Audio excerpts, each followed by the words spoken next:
Hello, everyone. Welcome to All Season Stories. We're reading a story entitled A Splash of Red, The Life and Art of Horace Pippin. It's written by Bryant. On February 22nd, 1888, the town of Westchester, Pennsylvania celebrated a holiday. That day, in that same town, Daniel and Christine Pippin celebrated the birth of their son, Horace. Horace grew fast, so fast that his mother could barely keep up with the mending. "He'll be a giant some day," the neighbors would say. Grandma Pippin smiled at Horace's long legs and big hands. She figured the neighbors were right. Grandma's hands were big too, rough and scarred from slave days in Virginia, but they were just fine for giving Horace hugs. "The biggest part of you," she told him, "is inside, where no one can see." When Horace was 3 years old, the Pippins moved to Goshen, New York. As the family grew larger, everyone helped out. Horace put his big hands to work. He fetched flour for his mother. He sorted laundry with his sisters. He played with his baby brother. He held the horse while the driver delivered milk. At night, he piled wood for the stove and arranged dominoes so his grandma could play. Then, if he could find a scrap of paper and a piece of charcoal, he drew pictures of what he'd seen that day. Horace loved to draw. He loved the feel of the charcoal as it slid across the floor. He loved looking at something in the room and making it come alive again in front of him. He loved thinking about a friend or a pet, then drawing them from the picture in his mind. At school, he sat quietly at his desk, but his big hands were always busy. "Make a picture for us, Horace," his classmates said, and Horace did. His pictures made people happy, except when he made some next to a spelling list. That made the teacher mad. But Horace couldn't stop drawing. One day, Horace saw a funny face in a magazine. "Draw me and win a prize," it said underneath. Horace drew the face and sent it off. A few weeks later, a package arrived. Inside, Horace found colored pencils, a pair of brushes, and a box of paints. "Congratulations," said the note. Horace had won his first real art supplies. "Paint a picture for us, Horace," his sisters cried. And Horace did. He painted everyday scenes in natural colors. Then he added a splash of red. Horace was in the 8th grade when his father left for good. The family needed money, so Horace quit school and went to work. For several years, Horace's big hands were always busy, stacking grain sacks at a feed store, shoveling coal at a rail yard, mending fences on a farm, carrying luggage at a hotel, making brakes in an iron factory, packing oil paintings into large wooden crates. Looking at these made Horace remember winning the art contest. How proud he'd been. How he'd loved those colored pencils, those brushes, and his first real box of paints. Horace was a big man now, with big responsibilities. Still, he loved drawing as much as he always had. He used charcoal, broken pencils, whatever he could find.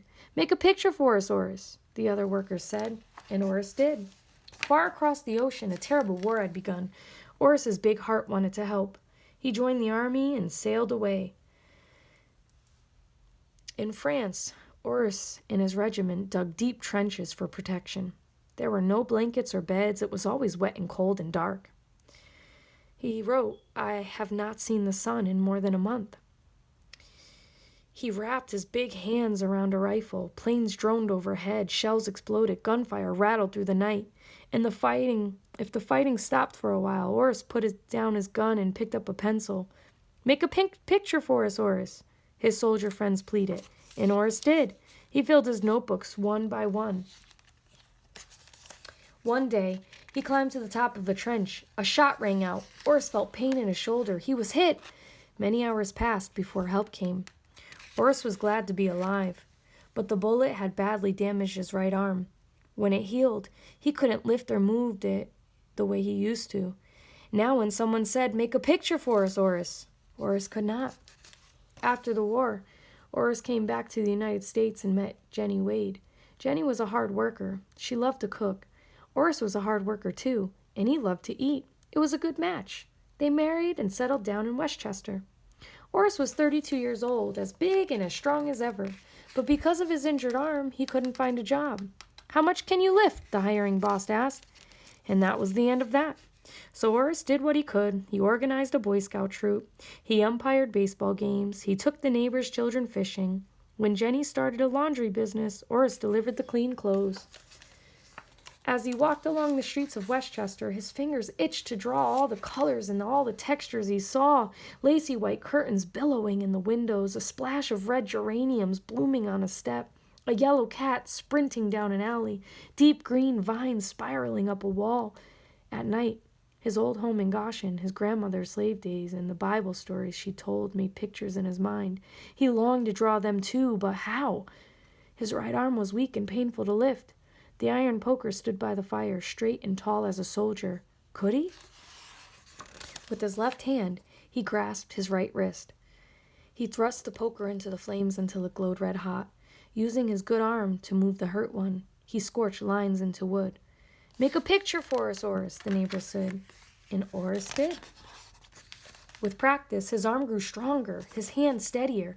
Maybe now, he told Jenny, I can try painting. There was no money for art supplies, so Horace used an old brush and leftover house paint he found in the alleys. For a canvas, he used a clean piece of cloth. Every day and late into the night, Horace worked on his painting. He used gray, black, and white, the somber colors of war. Here and there, he added a splash of red.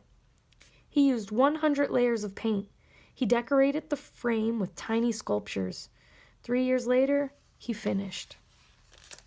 Now, as he delivered laundry or fished in the river, new ideas came, but he didn't paint them right away. Before he reached for a brush, Horace planned each new scene in his head. Horace hung his paintings in a shoe store window. $5 each, said the sign. He hung others in a restaurant. He even traded one for a haircut. People admired Horace's paintings, but no one bought them. Then the president of a local artist club saw Horace's pictures. He told his friend, the famous painter, N.C. Wyeth, to come see them too. Wyeth agreed. Horace's paintings were good, very good. Do you have more? The men asked. Horace showed them his work. He held his breath as they looked and they talked. Finally, they said, you should have your own art show. A one-man exhibition right here in Westchester. Horace could hardly believe it. He shook hands with the men. When they left, he celebrated with Jenny. People came from all around to see Horace's paintings. Magazines wrote articles, reporters took photos. An art dealer told Horace he would help sell his work. More than 40 years had passed since Horace won his first box of paints. Now at last, everyone knew he was an artist. Horace became famous. His paintings hung in big city galleries, museums displayed them, collectors admired them, movie stars bought them. Once again, Horace's big hands were always busy. And if you stood outside his house late at night, you might see him leaning toward his easel, his left hand holding up his right, painting the pictures in his mind. Thanks for reading, everyone. Take care.